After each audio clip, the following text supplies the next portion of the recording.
Hi నమస్తే అండి, welcome to ఎండి వారి వంటలు. ఈరోజు నేను చేయబోయే రెసిపీ అండి జొన్న రవ్వతోటి కదంబం.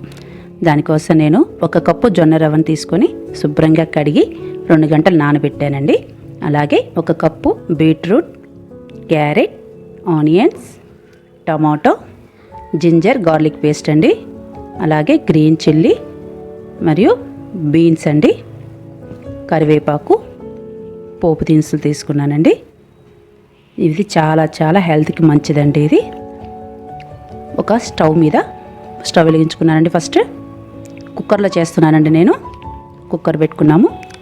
అందులో మీరు నెయ్యి కానీ ఆయిల్ కానీ ఏదైనా యూజ్ చేయొచ్చండి. నెయ్యి అయితే చాలా బాగుంటుందండి. నేనైతే నెయ్యి అయితే వాడుతున్నాను. దానికోసం 2 టేబుల్ స్పూన్ల నెయ్యి వేసానండి. అలాగే పోపు దినుసులు వేసుకోవాలండి. 1 టీ స్పూన్ ఆవాలు, జీలకర్ర అండి వేసుకొని ఇవి కొంచెం ఫ్రై అవ్వాలి దోరగా.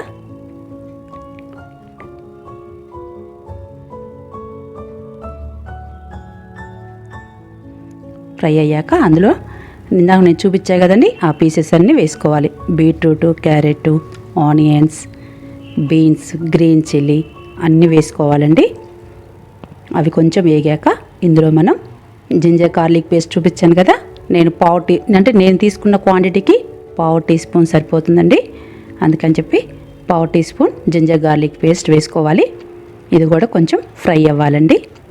కొంచెం వేయించుకొని పచ్చి వాసన పోయే వరకు.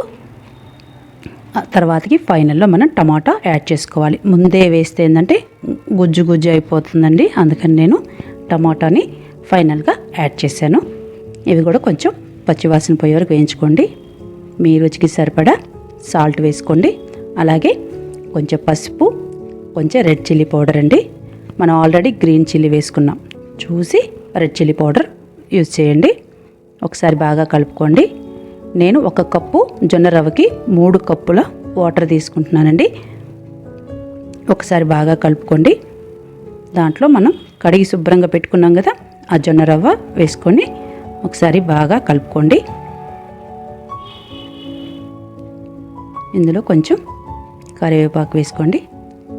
ఇప్పుడు మూత పెట్టేసుకొని నేనైతే 4 విజిల్స్ రాణిస్తున్నానండి. 4 విజిల్స్ అయితే మంచిగా పర్ఫెక్ట్గా ఉడికిపోతుంది మన కదమ్మం. 1 విజిల్ అయితే వచ్చిందండి. ఓకే, అయిపోయాయి. ఇప్పుడు చూసారుగా ఎలా ఉందో. వావ్, చాలా బాగుంది. చూడడానికి చాలా టెంప్టింగ్గా ఉందండి. ఒకసారి బాగా కలుపుకోండి. మీకు బాగా లూజ్గా అనిపిస్తే, అంటే లిక్విడ్గా అలా అనిపిస్తే 1 నిమిషం పొయ్యి మీద అలా పెట్టేసుకొని కొంచెం దగ్గరికి పడే వరకు ఉడికించుకోండి.